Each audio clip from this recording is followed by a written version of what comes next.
நாம் ஜெபிப்போம். கிருபையுள்ள ஆண்டவரே, இரக்கத்தில் ஐஸ்வர்யமுள்ள பிதாவே, தர்மையான ஆசீர்வதிக்கப்பட்ட பரிசுத்தமான இந்த வருஷத்தின் ஆண்டவரே ஸ்தோத்திரங்களுக்காகவே, இந்த 5வது மாதத்தின் ஆண்டவரே, இந்த 31வது நாளின் கால வேளைக்காக நாங்கள் நன்றி செலுத்துகிறோம். உடைய சமூகத்தில் வந்து உண்மை துதிக்க ஸ்தோத்திரிக்க தக்க பற்படுத்த நல்ல கிருபைகளுக்காக ஸ்தோத்திரம். கர்த்தருடைய ஆவியானவர் இந்த கால வேளையில ஆண்டவரே ஸ்தோத்திரம் ஆராதனை ஆசீர்வதிக்கணுமே. பரிசுத்த ஆவியானுடைய திவ்ய பிரசன்னத்தில் எங்களை ஒப்பு கொடுக்கிறோம். ஆவியானவர் பொறுப்படுத்திக் கொள்ளுங்க, ஆசீர்வதித்தவர்களுடைய கிருபைகளாய் நடத்துங்க.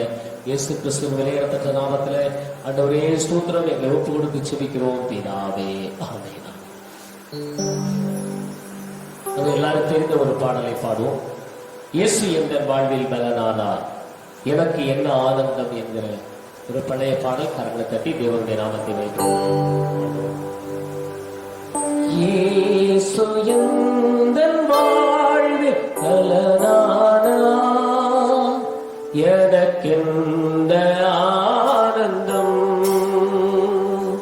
இயேசு என்ற வாழ்வில் பலனானார், எனக்கென்ன ஆனந்தம். எந்தன் ஜீவிய காலமெல்லாம் எங்கள் வாழ்க்கையின் துணையானார். எந்தன் ஜீவிய காலமெல்லாம் எங்கள் வாழ்க்கையின் துணையானார். உம்மாமலை தலைத்தோங்க நான் பாடுவேன் உமக்காக. பாடு இந்த நினைவுகள் உமதாகும், இந்த நினைவுகளே உமைக்காகும், இந்த நினைவுகள் உமதாகும்.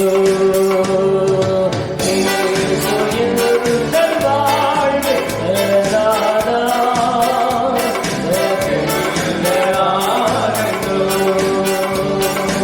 இயேசு எங்கள் வாழ்வில் பலனானார்,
ஆரியர்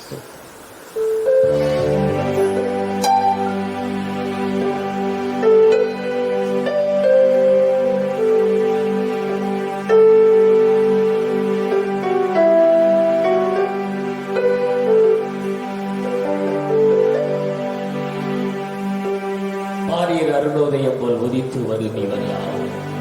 முகல் சூரியன் போல் பிரகாசம், சத்தம் பெருவெள்ளை இறைச்சல் போல. இயேசுவே ஆத்ம நேசரே, சாருனின் ரோஜாவே, லீலி புஷ்பமே, 10,000களிலே சிறந்தவர்.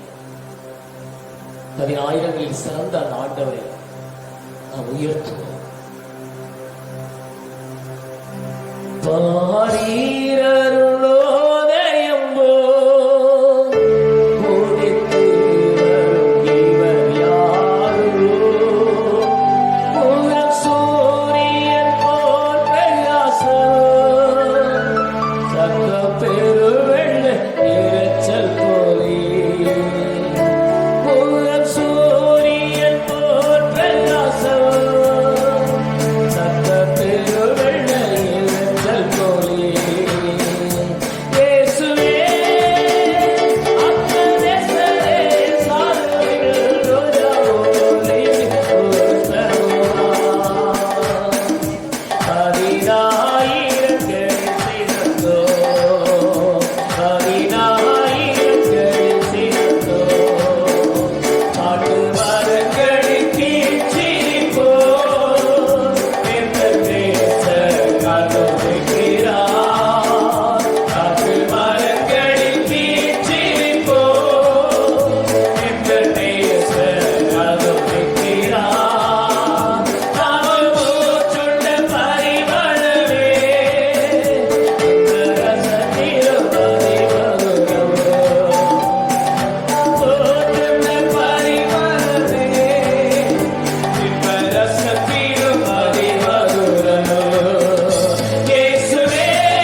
அல்லேலூயா. உம்மை துதிக்கிறோம் ஆண்டவரே. கிருபையுள்ள ஆண்டவரே, உம்மை உயர்த்துகிறோம் ஆண்டவரே. எங்கள் கிருபாசனபதியே, உம்மை உயர்த்துகிறோம் ஆண்டவரே. அல்லேலூயா, அல்லேலூயா, அல்லேலூயா, அல்லேலூயா, அல்லேலூயா. ஆவியானவரே, உம்முடைய கிருபை இறங்கி வரட்டும் ஆண்டவரே. அல்லேலூயா, அல்லேலூயா, அல்லேலூயா, அல்லேலூயா. ஓரி பலதர கபௌடதர பலரி பௌடதரப. ஆவியானவரே, உம்முடைய மகிமையின் ஆவியானவர் எங்களை நிரப்புவீராக, எங்களை நிரப்புவீராக ஆண்டவரே. எங்களை பலப்படுத்துகிறவரே, உம்மை துதிக்கிறோம் ஆண்டவரே. அல்லேலூயா, அல்லேலூயா. உம்மை உயர்த்துகிறோம் ஆண்டவரே. ராஜா உம் பிரசன்னம் போதுமையா, எப்போதும் எனக்கு போதுமையா.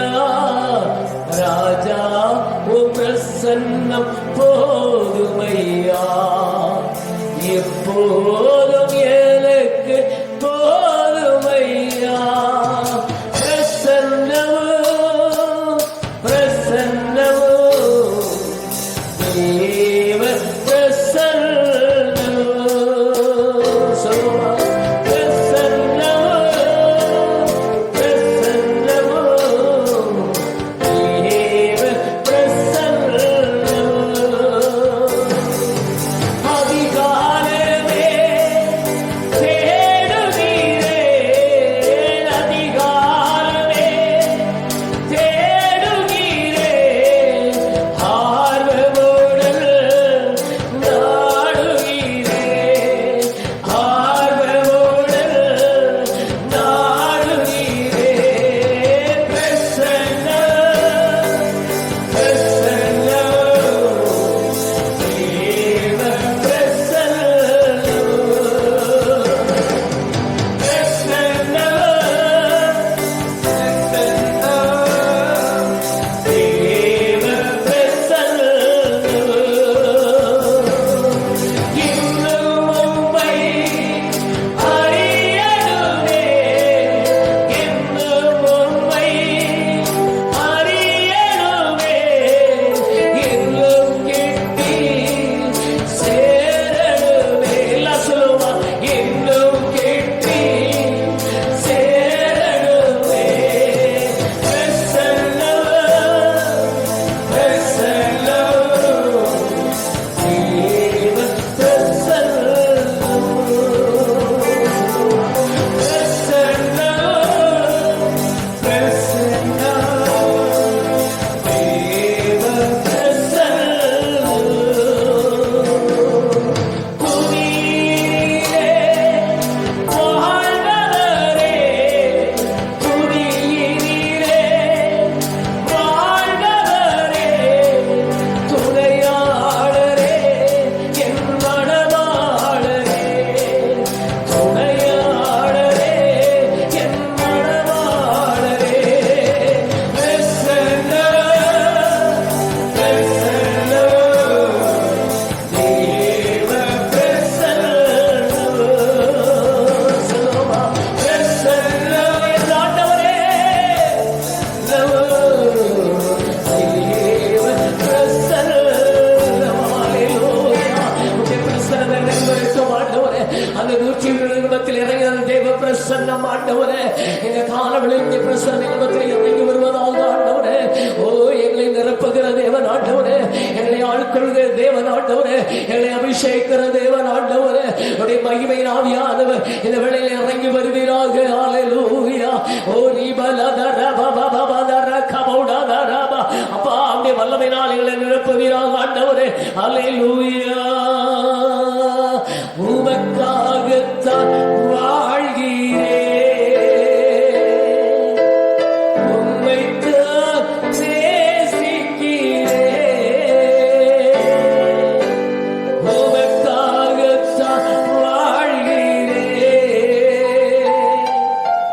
உம்மைத்தான் நேசிக்கிறேன். பலியாகி என்னை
ஓரி பலதர கபௌடரபா எலை பலப்படுத்துகிறாக ஆண்டவரே, எலை பலப்படுத்துகிறாக ஆண்டவரே, உடைய மகிமை நாவியானவர் எலை முற்றிலுமாய் பலப்படுத்துகிறாக ஆண்டவரே.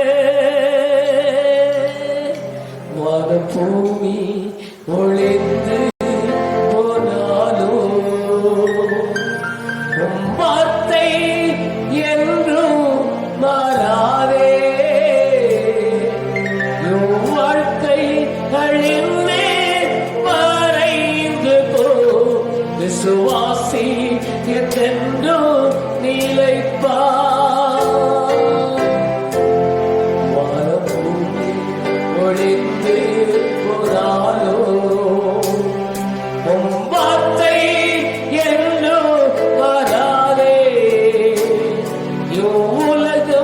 அழிந்தே மறைந்து போ, விசுவாசி என்றென்றும் நிலைப்பார்.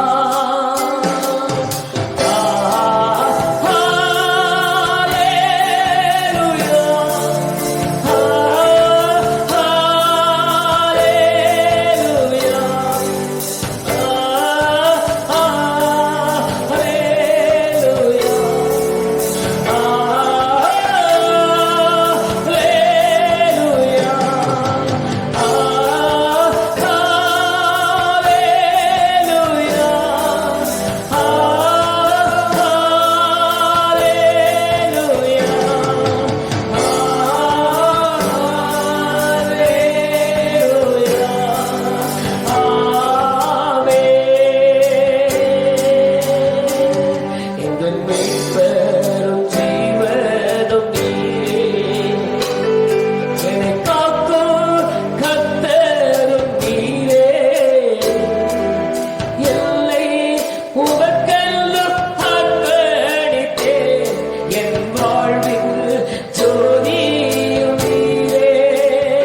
ஆண்டவராகிய கர்த்தருடைய நல்ல கிருபைகளுக்காக நன்றி ஆண்டவரே.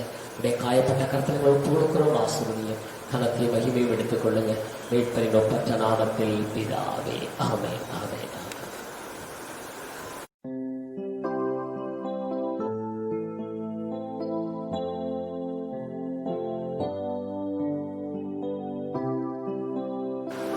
ரட்சகராகிய இயேசு கிறிஸ்துவின் வெளியேறப்பட்ட நாமத்தில் உங்கள் எல்லாரையும் வாழ்த்துகிறேன். கர்த்தர் தாமே உங்கள் யாவரையும் ஆசீர்வதிப்பாராக.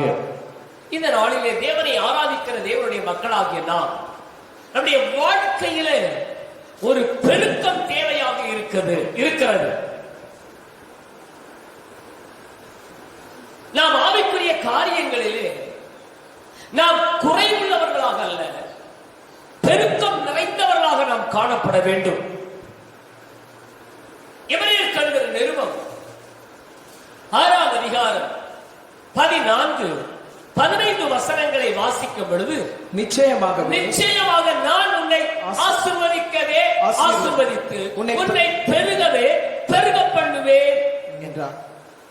அந்தபடியே அவன் பொறுமையாய் காத்திருந்து வாக்குத்தத்தம் பண்ணப்பட்டதை பெற்றான் என்று பார்ப்போம். எபிரேய ஆக்கியோன்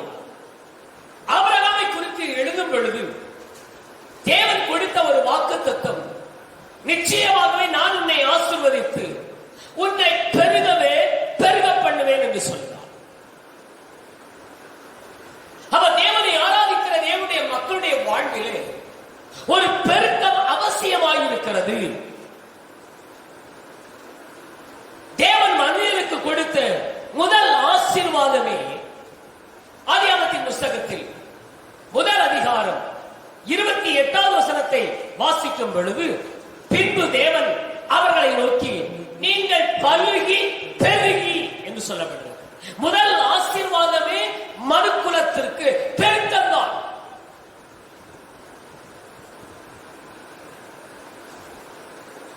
நாம் பெருக்கத்தில் பெருக்கமுள்ளவராக இருக்க வேண்டும். ஆவிக்குரிய காரியங்களிலே நாம் பெருகி இருக்க வேண்டும். அப்போஸ்தலனாகிய யோவான் கூட சொல்லும்போது சொல்றாரு, ஆண்டவரே நான் பெருகவும் நீர் பெருகவும் நான் சிறுக வேண்டும். நீர் பெருக வேண்டும், நான் சிறுக வேண்டும். நாம் கிருபையிலே பெருக வேண்டும். முதலாவது அவருடைய கிருபையின் ஐஸ்வர்யத்தின்படியே இவருடைய இரத்தத்தினாலே பாவ மன்னிப்பாகிய மீட்பு இவருக்குள் நமக்கு உண்டாயிருக்கிறது. அவருடைய கிருபையை அவர் சகல ஞானத்தோடும் புத்தியோடும் எங்களிடத்தில் பெருக பண்ணினார். எங்களிடத்தில் பெருக பண்ணினார். அப்போ தேவனை ஆராதிக்கிற தேவனுடைய பிள்ளைகள் கிருபையில் பெருக வேண்டும். தகுதியில்லாத ஒருவருக்கு தேவன் பாராட்டுகிற அந்த அன்பிற்கு மறுவைதான் கிருபை. நம்ம எதிலுமே தகுதி இல்லாதவர்கள், ஆனால் ஆண்டவர் நம்மை முன்குறித்து அழைத்து நம்மை ரட்சித்திருக்கிறார் என்றால் அதனுடைய பெரிதான கிருபை. இந்த கிருபையில நம்ம பெருக வேண்டும். ரோமர் நிருபம் 5வது அதிகாரம் 15வது வசனத்தை வாசிக்கும் பொழுது வாசிப்போம். தேவனுடைய கிருபையும் இயேசு கிறிஸ்து என்னும் ஒரே மனுஷனுடைய கிருபையினாலே வரும் ஈவும் அநேகர் மேல் அதிகமாய் பெருகி இருக்கிறது. அதிகமாய் பெருகி இருக்கிறது.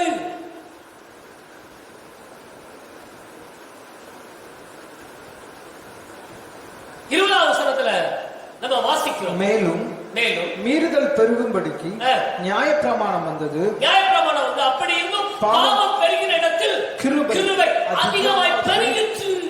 கிருபை பெருக வேண்டும். கிருபை எப்படி பெருகும்?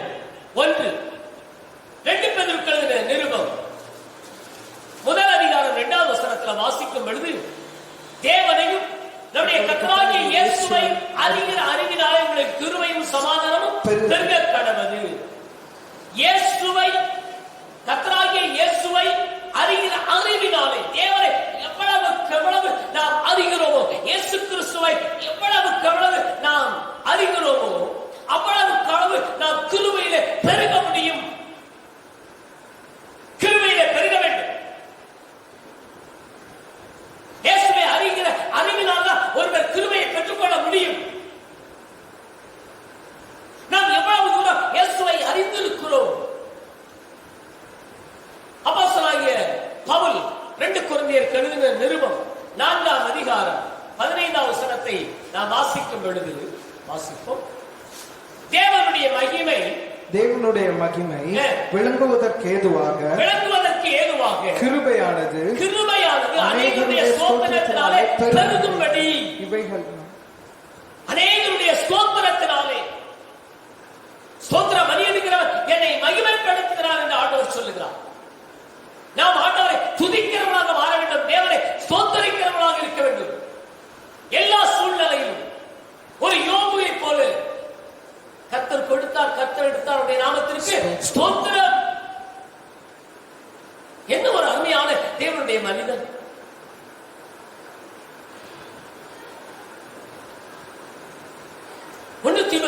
முதல் அதிகாரம் 14வது வசனத்தில் வாசிக்கும் பொழுது, நம்முடைய கர்த்தரின் கிருபை கிறிஸ்து இயேசுவின் மேல் உள்ள விசுவாசத்தோடு அன்போடு கூட என்னிடத்தில் பரிபூரணமாய் பெருகிற்று.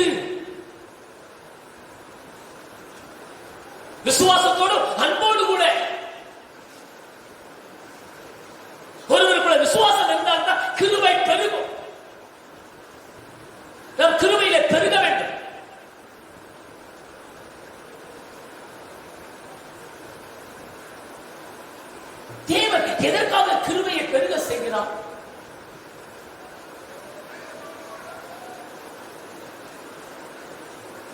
2 கொரிந்தியர் 9ஆம் அதிகாரம் 8ஆம் வசனத்தில் மேலும் நீங்கள் எல்லாவற்றிலும் எப்பொழுதும் சம்பூர்ணமுடையவர்களாயும் சகலவித நற்கிரியைகளிலும் பெருகிறவர்களாகவும் இருக்கும்படியாக தேவன் உங்களிடத்தில் சகலவித கிருபையையும் பெருக செய்ய வல்லவராய் இருக்கிறார். எல்லாவற்றிலும் எப்பொழுதும் சம்பூர்ணமுடையவர்களாக தேவனை ஆராதிக்கிற தேவனுடைய பிள்ளைகள் எப்பொழுதும் எல்லாவற்றிலும் நாம் சம்பூர்ணமுடையவர்களாக நற்கிரியைகளிலே பெருகிறவர்களாக இருக்கும்படியாக ஆண்டவர் நமக்கு கிருபையை பெருக செய்கிறார். ஆண்டவரே எனக்கு கிருபையை தாங்க என்று கேட்க வேண்டும். அவருடைய கிருபையை என்னை பெருக செய்யுங்க ஆண்டவரே என்று நாம் கேட்க வேண்டும். கேளுங்கள், அப்பொழுது உங்களுக்கு கொடுக்கப்படும் என்று சொல்லுகிறார். நாம் தேவனிடத்தில் கேட்க வேண்டும். அவருடைய தேவன் உன்னை பெருகவே பெருக பண்ணுவேன் என்று வாக்கு பண்ணின தேவன் கிருபையினாலே உங்களை பெருக செய்ய அவர் நல்லவராக இருக்கிறார். இரண்டாவது, ஒரு தேவனுடைய பிள்ளை அன்பில் பெருக வேண்டும். நாம் அன்பிலே பெருக வேண்டும். யூதாவுக்கு எழுதின நிருபம் 2ஆம் வசனத்தை வாசிப்போம். உங்களுக்கு இரக்கமும் சமாதானமும் அன்பும் பெருக கடவது. உங்களுக்கு இரக்கமும் சமாதானமும் அன்பும் பெருக கடவது. அப்ப நாம் அன்பிலே பெருக வேண்டும். அன்பினால் தான் எல்லாவற்றையும் செய்ய முடியும்.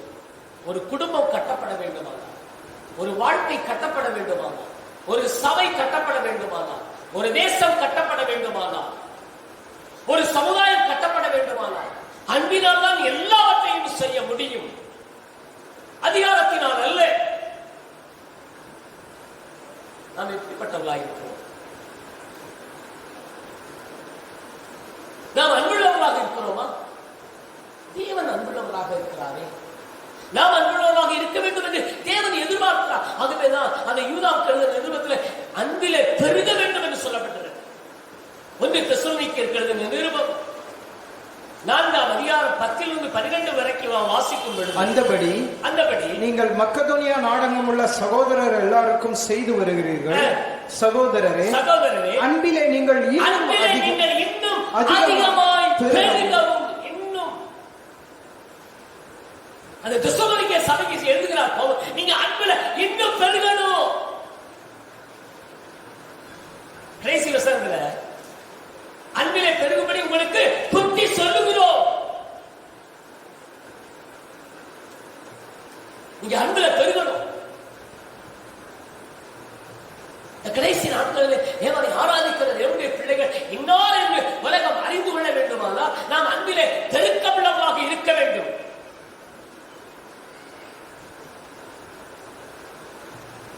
பிலிப்பியருக்கு நிருபம்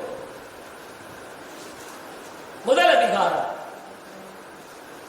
9ஆம் வசனத்திலிருந்து வாசிக்கும் பொழுது 11ஆம் வசனம் வரைக்கும் வாசிக்கும் பொழுது மேலும் உத்தமமானவைகளை நீங்கள் ஒப்புக்கொள்ளத்தக்கதாக உங்கள் அன்பானது அறிவிலும் எல்லா உணர்விலும் இன்னும் அதிகமாய் பெருகவும் வேண்டுதல் செய்கிறோம். வேண்டுதல் செய்கிறோம். அன்பானது அறிவிலும் எல்லா உணர்விலும் இன்னும் அதிகமாய் பெருகவும் வேண்டுதல் செய்கிறோம். நம்ம தெசலோனிக்கேயர் நிருபத்தில் வாசித்தோம், புத்தி சொல்லுகிறோம். பிலிப்பியருக்கு எழுதின நிருபத்தில் சொல்கிறார், வேண்டுதல் செய்கிறோம்.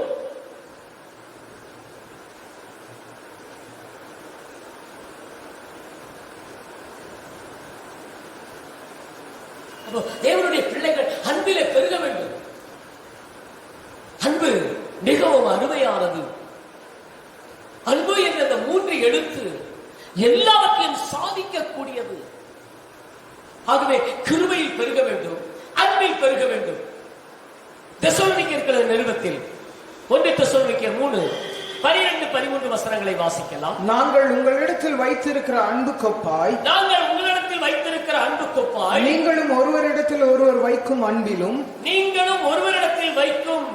உங்களிடத்தில் ஒருவர் வைக்கும் அன்பிலும் மற்ற எல்லா மனுஷரிடத்தில் வைக்கும் அன்பிலும் கர்த்தர் உங்களை பெருகவும் நிலைத்தாங்கவும் செய்து இவ்விதமாய் நம்முடைய கர்த்தராகிய இயேசு கிறிஸ்து தமது பரிசுத்தவான்கள் அனைவரோடும் கூட வரும்போது நீங்கள் நம்முடைய பிதாவாகிய தேவனுக்கு பிழையற்றதும் பரிசுத்தமுள்ளவராய் இருக்கும்படி உங்கள் இருதயத்தை ஸ்திரப்படுத்துவாராக.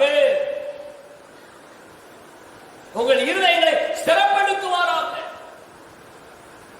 தேவனுக்கு முன்னதாக பிழையற்ற பரிசுத்தமுள்ளவராய் இருக்கும்படிக்கு நாம் அன்பிலே நாம் பெருக வேண்டும். மூன்றாவதாக நாம் சமாதானத்தில் பெருக வேண்டும். அந்த யூதாவுக்கு எழுதிய நிருபத்தில் உங்களுக்கு இரக்கமும் சமாதானமும் அன்பும் பெருக கடவுள். அப்போ மூன்றாவது நாம் அன்பில் பெருக வேண்டும். இரண்டாவது அன்பில் பெருக வேண்டும். மூன்றாவது சமாதானத்தில் பெருக வேண்டும்.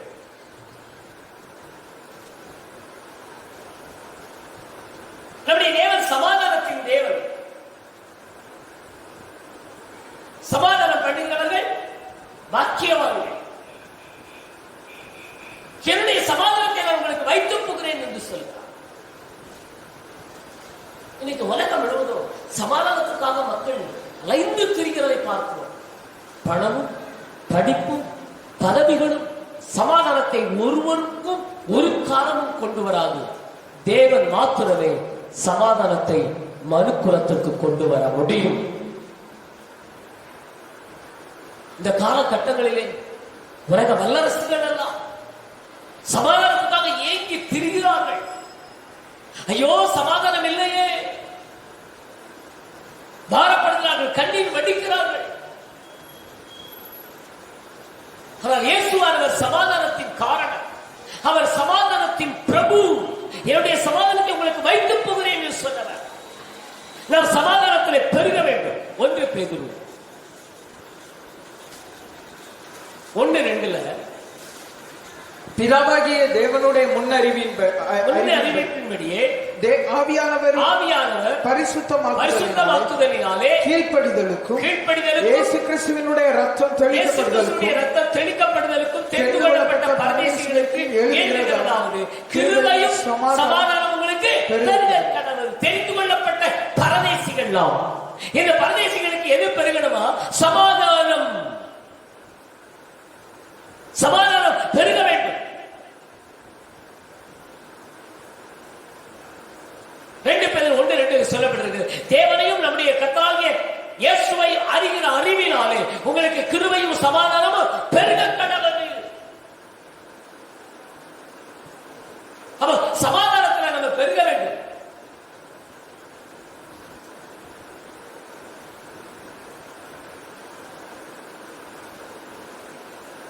அவர் சமாதானத்தின் தேவன்.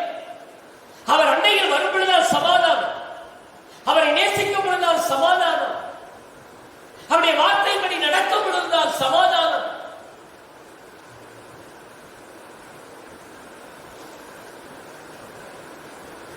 அவர் என்ன சொல்கிறார் அதன்படி செய்யுங்கள், அப்பதான் சமாதானம் உண்டாகும்.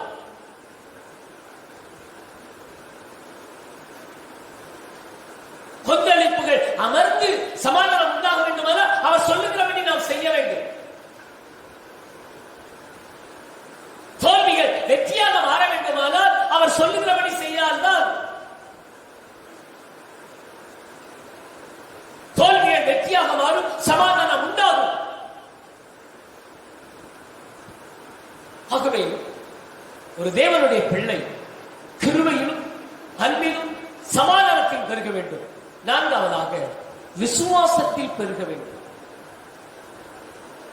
கொலோசியர் எழுதின நிருபம் 2ஆம் அதிகாரம் 6-7 வசனங்களை வாசிக்கும் பொழுது, ஆகையால் நீங்கள் கர்த்தராகிய கிறிஸ்து இயேசுவை ஏற்றுக்கொண்டபடியே அவர் தேர் கொண்டவர்களாகவும் அவர் மேல் கட்டப்பட்டவர்களாகவும் அவருக்குள் நடந்து கொண்டு நீங்கள் போதிக்கப்பட்டபடியே விசுவாசத்தில் உறுதிப்பட்டு ஸ்தோத்திரத்தோடு கூட அதிலே பெருகுவீர்களாக. விசுவாசத்தில் உறுதிப்பட்டு அதிலே ஸ்தோத்திரத்தோடு கூட அதிலே நீங்கள் பெருகுவீர்களாக. விசுவாசத்தில் பெருக வேண்டும். நாம் விசுவாசத்தில் பலவீனர்களாக இருக்கவே கூடாது. ஆபிரகாம் விசுவாசத்தில் பலவீனனாக இருக்கவில்லை.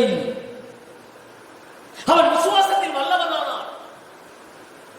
நாம் விசுவாசத்தில் வல்லவனாக இருக்க வேண்டும். விசுவாசமானது நம்பப்படுகிறது உறுதியும் காணப்படாதது நிச்சயமாயிருக்கிறது.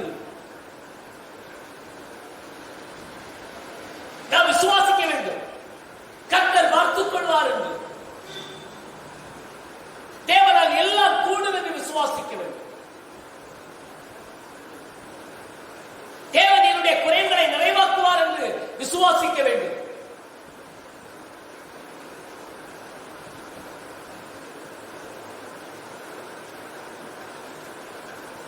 விசுவாசத்தினால்தான் அற்புதம், விசுவாசத்தினால்தான் சுகம், விசுவாசத்தினால்தான் குறைகள் நிறைவாக்கப்படுகிறது.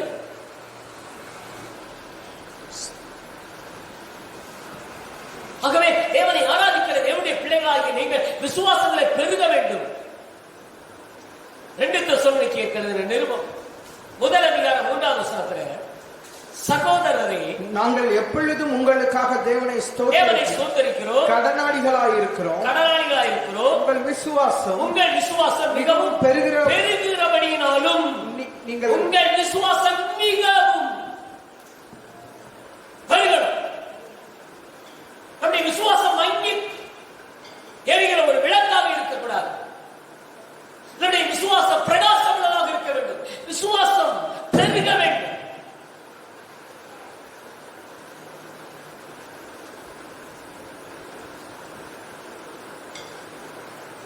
எபிரேயர் நிருபத்தில் 16ஆம் அதிகாரத்தில் நாம் வாசித்தோம்னா, விசுவாசத்தினாலே ராஜ்யங்களை ஜெயித்தார்கள். வாசிப்ப அந்த வசனத்தை முற்பிதாக்களை குறித்து சொல்லப்பட்டிருக்கிறது. எபிரேயர் நிருபம் 16ஆம் அதிகாரம். விசுவாசத்தினாலே அவர்கள் ராஜ்யங்களை ஜெயித்தார்கள், நீதியை நடப்பித்தார்கள், வாக்குத்தத்தங்களை பெற்றார்கள், சிங்கங்களின் வாய்களை அடைத்தார்கள். இதனால விசுவாசத்தினால வாக்குத்தத்தங்களை பெற முடியும், நீதியை நடப்பிக்க முடியும், சிங்கத்தின் வாயை அடைக்க முடியும். விசுவாசம் இருந்தால்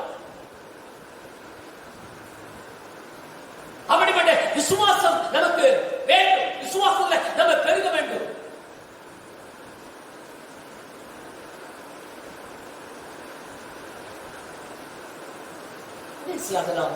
மகிழ்ச்சியில் பெருக வேண்டும். பிலிப்பியர் நிருபம் 1 அதிகாரம் 25 வசனத்தை வாசிக்கும் பொழுது, இந்த நிச்சயத்தை கொண்டிருந்த நான் மறுபடியும் உங்களிடத்தில் வருகிறதினால் என்னை குறித்து உங்களுடைய மகிழ்ச்சி கிறிஸ்து இயேசுவுக்குள் பெருகும்படிக்கு உங்களுடைய மகிழ்ச்சி கிறிஸ்து இயேசுவுக்குள் பெருகும்படிக்கு. அப்ப மகிழ்ச்சியில பெருகணும். பவுலுடைய வாழ்க்கையில எவ்வளவோ பாடுகளை சகித்தவர் தான். அதுதான் பிலிப்பியர் பொழுது கூட சொல்றாரு, சந்தோஷமாயிருங்கள் என்று நான் மறுபடியும் உங்களுக்கு சொல்லுகிறேன். தன்னுடைய வாழ்க்கையில மகிழ்ச்சியும் சந்தோஷத்தையும் அனுபவிக்காவிட்டால் நிச்சயமாக அவர் எழுதியிருக்க முடியாது. கட்டுகளுடைய வாழ்க்கையில் இருந்தது, அடிகள் இருந்தது, பட்டினி இருந்தது, உபத்திரவங்கள் இருந்தது, நெருக்கங்கள் எப்பக்கத்தில் நெருக்கங்கள் இருந்தது. ஆனாலும் கிறிஸ்துவுக்குள் மகிழ்ச்சியாக இருந்தது. கிறிஸ்துவுக்குள் அவர் மகிழ்ச்சியாக இருந்தார்.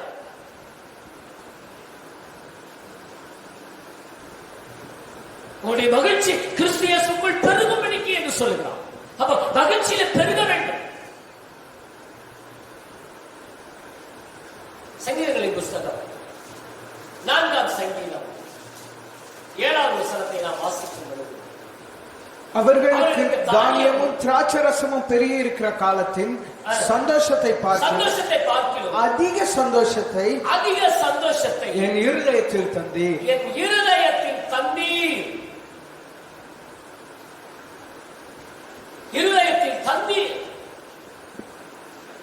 தானியமும் திராட்சரசம் பெருகி இருக்கிற காலத்தின் சந்தோஷத்தை பார்க்கிறோம்.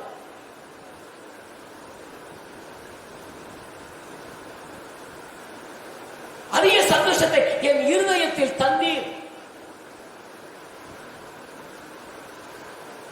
தேவனை ஆராதிக்கிற தேவனுடைய பிள்ளைகள் நாம் மகிழ்ச்சியில பெருக வேண்டும்.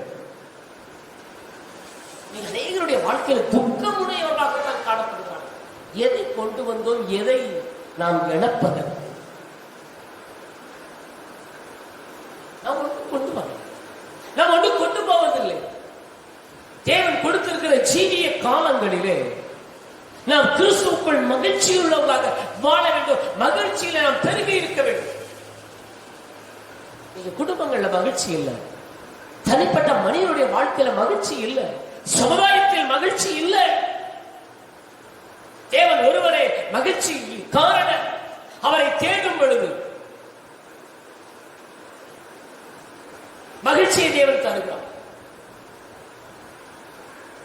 தேவனை ஆராதிக்கிற தேவனுடைய பிள்ளைகள் நாம் பெருக வேண்டும். கிருபையிலே, அன்பிலே, சமாதானத்திலே, விசுவாசத்திலே, மகிழ்ச்சியில பெருக வேண்டும். கடைசியா ஒரு வார்த்தை சொல்லி முடிக்கிறேன். ஏசாயா தீர்க்கதரிசன புஸ்தகத்தில் 40ஆம் அதிகாரம் 29வது வசனத்திலிருந்து 31வது வசனம் வரைக்கும் வாசிக்கும் பொழுது, சோர்ந்து போகிறவனுக்கு அவர் பலன் கொடுத்து சத்துவம் இல்லாதவனுக்கு சத்துவத்தை பெருக பண்ணுகிறார். வல்லமையை அவர் பெருக பண்ணுகிறார். சோர்ந்து போகிறவனுக்கு, ஒருவேளை நீங்கள் சோர்ந்து போயிருக்கிறீர்களோ,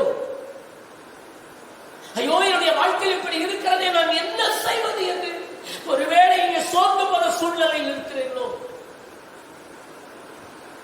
தம்முடைய வல்லமையிலா உங்களை பெருக பண்ண சத்துவம் இல்லாத உங்களுக்கு தேவன் தம்முடைய வல்லமையிலா பெருக்கத்தை கொடுப்பதற்கு, சத்துவத்தை பெருக பண்ணுவதற்கு அவர் வல்லமை உள்ளவராக. இளைஞர் இளைப்படைந்து சோர்ந்து போவார்கள், வாலிபரும் இடறி விழுவார்கள். கர்த்தருக்கு காத்திருக்கிறவங்களோ புதிய பலனை. நீங்க ஆண்டவருடைய சமூகத்திலே காத்திருங்க, தேவ சமூகத்திலே காத்திருங்க. தேவன் உங்களை சத்துவத்தில் பெருக பண்ணுவோம். கர்த்தருக்காக பொறுமையுடன் காத்திருந்தேன் என்று சங்கீதக்காரன் சொல்லுகிற சங்கீதம் 40 வசனங்களை வாசகம். கர்த்தருக்காக நம்ம காத்திருக்க வேண்டும். அவருடைய சமூகத்தில் காத்திருக்கும் பொழுது ஒரு புதிய பலன், ஒரு புதிய அபிஷேகம் தேவன் தன்னிருக்க நல்லவராக இருக்கிறார். ஆகவே நிச்சயமாக உன்னை ஆசீர்வதிக்கவே ஆசீர்வதிப்பேன், உன்னை பெருகவே பெருக பண்ணுவேன் என்று சொன்ன தேவன் நம்மை கிருபையினால் ஆவிக்குரிய வாழ்க்கையில கிருபையில் பெருகச் செய்யவும், அன்பிலே பெருகச் செய்யவும், சமாதானத்தில் பெருகச் செய்யவும், விசுவாசத்தில் பெருகச் செய்யவும், மகிழ்ச்சியில் பெருகச் செய்யவும், சத்துவத்தில் பெருகச் செய்யவும் வல்லவராக இருக்கிறார். அவரை நோக்கி பார்ப்போம். கர்த்தர் நம்மை ஆசீர்வதிப்பார். ஜெபிப்போம். கிருபையுள்ள ஆண்டவரே, இரக்கத்தில் ஐஸ்வர்யமுள்ள பிதாவே, இந்த நாளுக்காக நாங்கள் நன்றியோடு உம்மை துதிக்கிறோம், ஸ்தோத்திரிக்கிறோம் ஐயா. ஆண்டவரே, நிச்சயமாக நான் உன்னை ஆசீர்வதிக்கவே ஆசீர்வதித்து உன்னை பெருகவே பெருக பண்ணுவேன் என்று சொன்னீரேன். எங்கள் ஆவிக்குரிய வாழ்க்கையில ஆண்டவரே நாங்கள் ஒரு பெருக்கத்தை எதிர்பார்க்கிறோம். கிருபையிலே நாங்கள் பெருக வேண்டும் ஆண்டவரே, அன்பிலே நாங்கள் பெருக வேண்டும், சமாதானத்திலே பெருக வேண்டும், விசுவாசத்தில் பெருக வேண்டும், மகிழ்ச்சியில் பெருக வேண்டும், சத்துவத்தில் நாங்கள் பெருக வேண்டும். இப்படிப்பட்ட பெருக்கத்தை எங்களுக்கு தான். இந்த வார்த்தையை கேட்ட எல்லா பிள்ளைகளும் ஆவிக்குரிய வாழ்க்கையில் ஒரு பெருக்கத்தை காண கர்த்தர் அனுக்கிரக பாராட்டுவார். உடைய மக்களை வாழ்த்தி ஆசீர்வதிக்கிறேன். சகல பெருக்கமும் உடைய பிள்ளைகளுடைய வாழ்க்கையில் உண்டாயிருக்கட்டும். இயேசு கிறிஸ்துவின் வெளியேறப்பட்ட நாமத்தில் வேண்டுகிறேன் பிதாவே, ஆமென். என் ஆத்துமாவே கர்த்தரை ஸ்தோத்திரி, என் முழுவதுமே பரிசுத்தநாமத்தை ஸ்தோத்திரி. என் ஆத்துமாவே கர்த்தரை ஸ்தோத்திரி, அவர் செய்த சகல உலகங்களை மறவாதே. அப்படியே பிதாவாகிய தேவனால், குமாரனாகிய இயேசு கிறிஸ்துவினால், பெற்றோராகிய பரிசுத்தாவியானவரால் இன்றும் என்று சதா காலங்களில் அவருடைய வருகை மற்றும் அவருடைய கிருபையின் சமாதான சந்தோஷம் கூடி வந்த நாமனோடு சகல பரிசுத்தவான்களோடு அவருடைய வருகை மட்டும் நிலைத்திருப்பதாக. ஆமென், ஆமென். God bless you.